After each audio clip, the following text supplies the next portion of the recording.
ready? Yes, ready as I'll ever be. All right, so we're here to start up late night at the Giant Room in Chelsea, New York City. Yes, welcome, welcome. With the two founders of the Giant Room, Ozzy Jamalian and Jess Mazai. And I'd love first to hear your story, the origin story, how you met, and what inspired you to start this beautiful place that we're sitting in right now. Teachers College. We're doing, or both of us are masters in different program, but that's how we met, international students. And I think the first thing we realized was that it was three of us Canadians somehow end up at the same table, and we started talking. Yeah, exactly. And then just like that started the whole like the first spark. We had this particular activity in the game design class where we were challenged with defining putting together a proposal for a grant for a game that we would design. And so our team was like this powerhouse team of 5 females, and we pitched this idea to the Robert Wood Johnson Foundation about smoking cessation, and they actually funded the grant. So the whole point of the class was to just send out an application for something in the real world that a game could solve. And so we actually ended up getting the grant, and then for the next 2 years working on it and creating a mobile game using, we embedded breath therapy, which is one of the therapies to help people cut down on smoking, and so we embedded that in a digital experience. I think we both had a great time with that project. Going through that experience with Ozzy, I think we both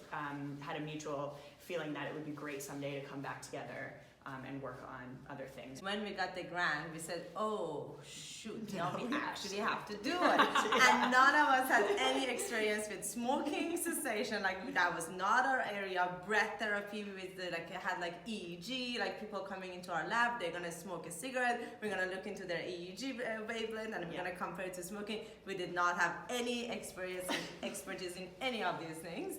And when we got the grant, we said, okay, now somebody has to do it, and I guess it's us. We actually convinced Teachers College Columbia to give us permission to have people to on campus smoke cigarette in the lab. A lot of unknowns, and we figured it out. So yes. That's kind of our approach that we appreciate as well, like working on those sorts of things. So Curious, like what kinds of people were drawn to come do this experiment? Oh, we can literally tell you some. I mean, you want to share a funny story? Both reaction. we had like from graduate students who were excited about like $10-15 an hour, that they were just like, okay, I'm gonna smoke a free cigarette, and you do whatever you're trying to do with my brain.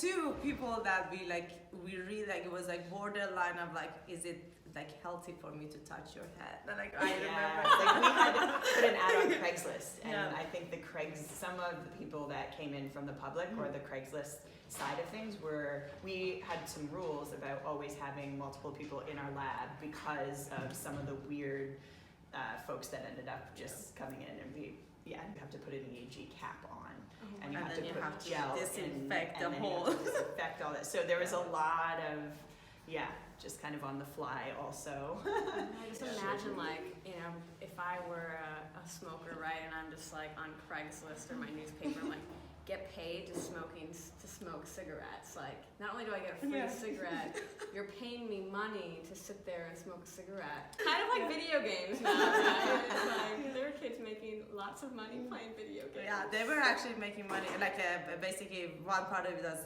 to play the app or the game, and the other part was smoke a cigarette. But both parts we are guilty. Yeah.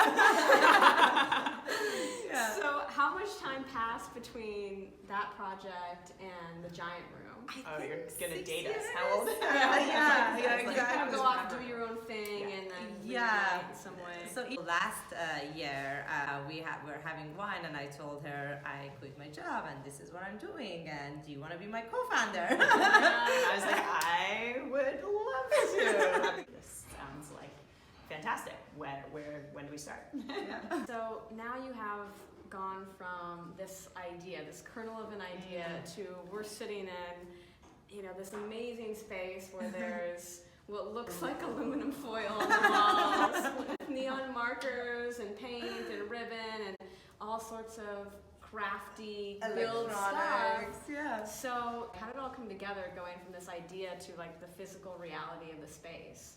16, I just said, I'm just gonna apply for 2 things and I'm not gonna think about what's coming up next. And one was the TED residency we did, and the other one was putting together the application for Maker Faire. I got like acceptance of both of them and just said, okay, now we're doing it.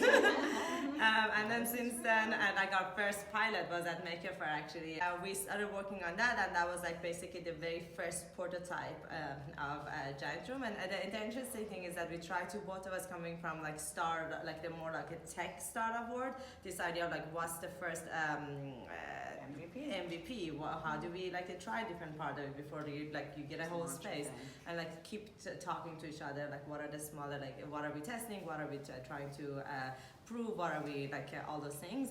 And I think from there, like Ozzy is describing, is it was kind of this idea of like data-driven kind of an event pop-up company. Like that's kind of what we initially kind of started as, because we were just kind of like, is there at Maker Faire where like, will people be interested in this kind of blank canvas activity that we had planned, which was we dream a city together, and we invited participants to come and contribute something to the city. And at the end of the 2 days, what we found in our data collection too is just like kids didn't want to leave.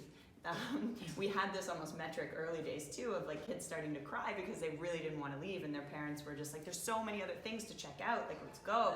And you know, so Maybe you could speak to some of the challenges. roadblocks you had along the I way. mean, the first challenge is like moving boxes. Like that was like one of the things. Oh my Just God. I can't believe how did we fit Manhattan all storage. those things in Manhattan storage. Like we had like, you came to Manhattan. Yeah. I think I still might have paintings in there. I mean, at some point I asked a question myself, just like what was I thinking? To save $20 a month, I got the storage on the second, on the top part, and not on the bottom one. And we were there every week and bringing these like big boxes, just like everything. Just like, why did I do this? yeah, You're getting your storage and your workout, 2 for the price of 1. Yeah, exactly. When we started Giant Room, really the whole idea was to make a difference in the culture of education and bringing this idea of making STEM, integrating these different types of tools and materials in the service of kids' ideas, really accessible to millions and millions of kids around the country. every time that we see something in front of us where we're like, that seems impossible, somehow we ended up with a 2,000 square foot Chelsea gallery, and we're operating. Yeah, tell me a bit So- about that, because you shared with me a bit of this story, and Yeah. I feel like it's just such an important thing to share, like how much work went into finding this space and the persistence. Yes. Yeah. So I think just kind of touched on this, that we had like we started talking with these partners, big real estate company, and I think we had meetings with them for like 8 months. We found this like kind of like dream partners, and they kind of want to do the similar thing as Giant Room, but like kind of like an amenity for their residents. And we wanted to bring these ideas into opening to public, and not necessarily at a school setting, but like just like a place anyone could come in. So there were like interesting synergies. We had 8 months of back-to-back meetings and lots of different free community events we did for the residents, and we were so close to basically sign a deal with them, and they were gonna invest in us and give us the space and everything. We talked with 2 lawyers, and they said, "You're crazy if you sign this," and we didn't sign the deal, and that was like a big decision that sometimes I look back, just I feel like so proud, but it wasn't easy for us to say no to both investing and also the really good space. And then when Jess and I were sitting, I'm just like, okay, back to square number 1. Now what? Like we started all this following, all these families are asking us when is your after school program? All these questions, and we started all this buzz, but we don't have anything to offer. Are we back to square number 1? And we went through, I think, Literally. 18th Street, 20th Street, from 8th Avenue to 12th Avenue, literally walking every single block. Till Hudson Yards, So right? You yeah. really 18 were to 30th. about this combined work with workout. Yeah, we're gonna walk, accomplish these goals. We're gonna get boxes, get the honors. Yeah, that's very true. That's very true. Maybe it was subconscious, Since but I'm day I'm one. seeing what you were Yeah, doing that's here. that could be. Very And scrappy. calling every single number on everyone. We called and we talked to them, and this space we called the landlord every single day. At some point, it was for 1 month. Every single day, either Jess or I would call them in the morning, and at like 9 in the morning. Hi June, how are you doing? And then 4 or 5. Did you make your mind? Did you talk to your partners? until I said, okay, come get this thing. That's it. You know, wait. You gotta get to the yes or the no. Exactly. But unless you hear either of them, like the permission is still there. Exactly. To call every single day. Like that's exactly it. Yeah, that's exactly it. And then and then we got it. And doing all the things that people say entrepreneurs should do, like test out your concept before you scale. You know, like be persistent, but be creative about how you accomplish things. Right? It's like the poster child for checking all the. Some people like they hear the advice and then don't do it. You know, and like, why am I not? You know, accomplishing this goal. It's like, well, you didn't walk every street and call every number. You know? How would we have known otherwise? There wasn't a space available. Yeah, it's how you're blending and like managing your personal life and being entrepreneurs in a space that requires more time and energy. That's a big question for Jess right now. Today is my first full day back by myself in this space since November 12th. 13th. Well, I had my baby November 13th, so. Anyways, I had a son November 13th. We launched November 1.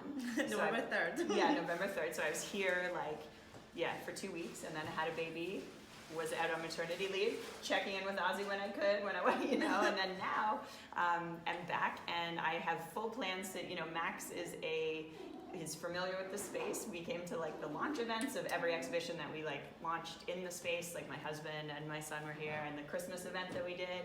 And then going forward, he's going to be in the space with me for some days. So the benefit of running a family space is also that I think I'm going to be able to take full advantage of it. And he's going to be one of our makers since day one. He's going to be like the luckiest kid in the world. That's what I think. Take your mom to work, or take your mom to school day, and be like, how about take the class to mom's work day? That's he doesn't really even know awesome. it yet. Honestly, there are like a lot of challenges. Like this week, for example, every day I woke up at like 6 o'clock and left house before my husband even was up. And I'm gonna tonight. My last meeting is at 8 p.m. By the time I get home, it's 9:30. 1 hour I'm gonna sleep. Tomorrow is the same idea. Just so there are days, weeks that we just don't spend time. But I think the biggest and most important thing is communication and making sure the other person is kind of involved what you're doing. Obviously, their support is very important, and also they know the reason why, rather than bye, hi, I'm tired, that kind of a story. But just have them try to keep them involved, telling them all these good stories, bad stories, and to try to engage them in your crazy life. Make them part of the crazy. Yeah, exactly. Make them part of the crazy. It's a lifestyle. It's not just a job. You know what I mean? This is our lives. And one of the fun things that my husband likes to do is taking pictures of me when I'm falling asleep at the most random places. And now my friends have started doing that, and I have a whole collection of me just falling asleep, get hot tired. I'm just in random parties, and I can show you a couple from the ski trip that I was just there, literally falling asleep by the table that everyone else is dancing around me. So you're just gonna have fun with the challenge and the fact that you're tired all the time. I foresee a hashtag or a coffee table book in the future. A little gift idea for you. Slack channel. Exactly. How can people find out about you and learn more and experience all this amazing work that you're up to? Go to our website, thegiantsroom.com, or our Instagram. We always post stories and pictures, and on our website we try to keep it updated with all the programs we do, or just come to Giants Room.